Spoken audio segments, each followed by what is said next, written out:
Chapter 29 The Tide Rises. Did Peebee's mother call? Graham said. Did she come home? Did Peebee phone the police? Oh, I hope this isn't a sad story. Phoebe did go to the police. It was on the day that Mr. Berkwaite read us the poem about the tide and the traveler. A poem that upset both me and Phoebe. And I think it was what convinced her, finally, that she had to tell the police about her mother. Mr. Berkwaite read a poem by Longfellow, The Tide Rises, the Tide Falls. The way Mr. Berkwaite read this poem, you could hear the tide rising and falling, rising and falling.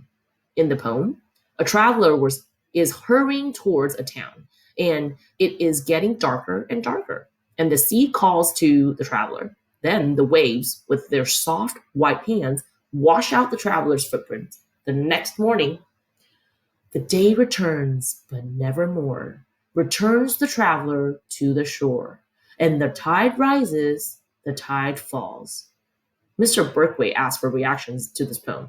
Megan said that it sounded soft and gentle, and it almost made her go to sleep. Gentle? I said. It's terrifying. My voice was shaking. Someone is walking along the beach, and the night is getting black, and the person keeps looking behind him to see if someone is following, and in a jabang wave comes up and pulls him into the sea. A murder, Phoebe said. I went barreling on as if it was my poem and I was an expert. The waves, with their soft white hands, grab the traveler. They drown him. They kill him. He's gone. Ben said, maybe he didn't drown. Maybe he just died like normal people die. Phoebe said, he drowned. I said, it isn't normal to die. It isn't normal. It's terrible. Megan said, what about heaven? What about God? Mary Lou said, God? Is he in this poem? Ben said, maybe dying could be normal and terrible. When the bell rang, I raced out of the room. Phoebe grabbed me. Come on, she said from her locker. She took the evidence she had brought from home, and we both ran the 6 blocks to the police station. I'm not exactly sure why I went along with Phoebe. Maybe it was because of the poem about the traveler, or maybe it was because I had begun to believe in the lunatic. Or maybe it was because Phoebe was taking some action and I admired her for it. I wish I had taken some action when my mother left. I was not sure what I could have done, but I wish I had done something. Phoebe and I stood for 5 minutes outside the police station, trying to make our hearts slow down. And then we went inside and stood at the counter. On the other side of it, a thin man with big ears was writing in a black book. Excuse me, Phoebe said. I'll be right with you, he said.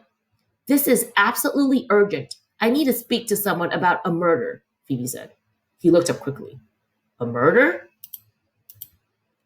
Yes, Phoebe said. Or possibly a kidnapping, but the kidnapping might turn into a murder. Is this a joke? No, it is not a joke, Phoebe said.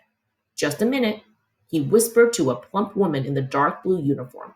She wore glasses with thick lenses. Is this something you girls have read about in a book? She asked. No, it is not, I said. That was a turning point, I think, when I came to Phoebe's defense. I didn't like the way the woman was looking at us, as if we were two fools. I wanted that woman to understand why Phoebe was so upset. I wanted her to believe Phoebe. May I ask who it is who has been kidnapped or possibly murdered? The woman said. Phoebe said, my mother. Oh, your mother. Come along then. Her voice was surgery and sweet, as if she was speaking to tiny children. We followed her to a room with glass partitions. An enormous man with a huge head and neck and massive shoulders just behind the desk. His hair was bright red and his face was covered in freckles. He did not smile when he entered. After the woman repeated what we had told her, he stared at us for a long time.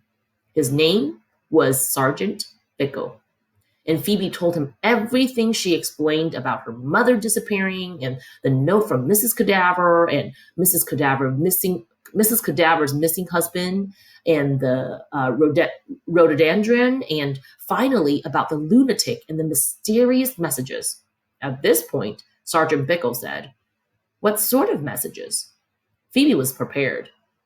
She pulled them out of her book bag and laid them on the desk in the order in which they had arrived. He read each one out loud.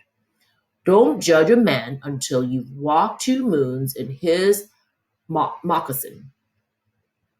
Everyone has his own agenda. In the course of a lifetime, what does it matter?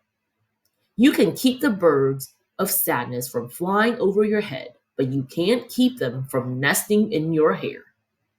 Sergeant Bickle looked up at the woman seated next to us, and the corner of his mouth twitched slightly.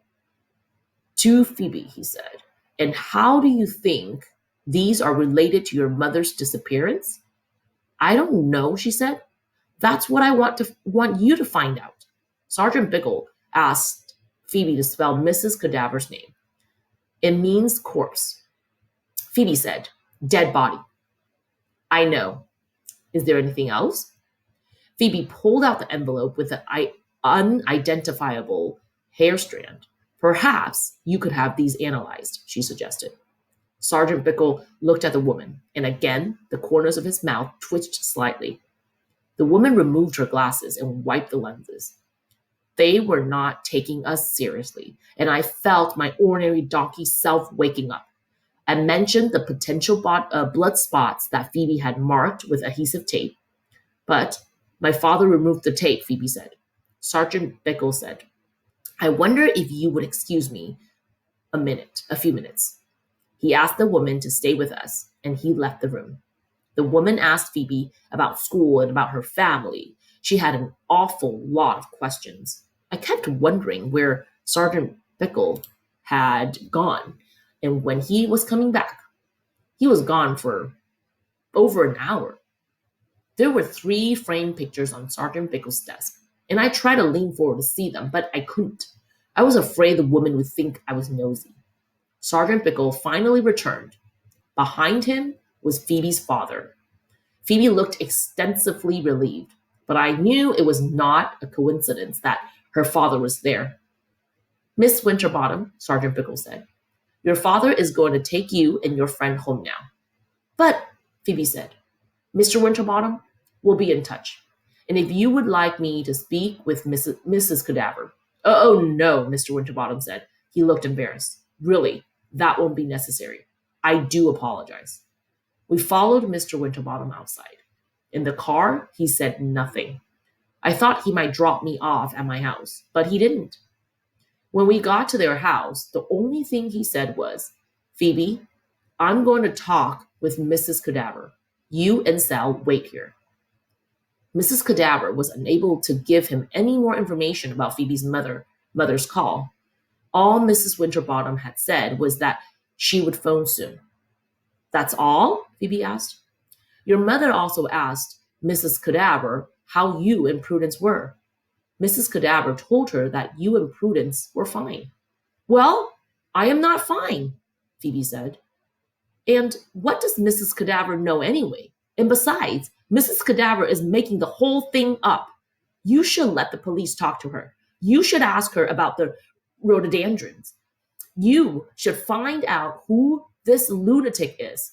Mrs. Cadaver probably hired him. You should. Phoebe, your imagination is running away with you." "It is not. Mom loves me, and she would not leave me without any explanation." And then her father began to cry.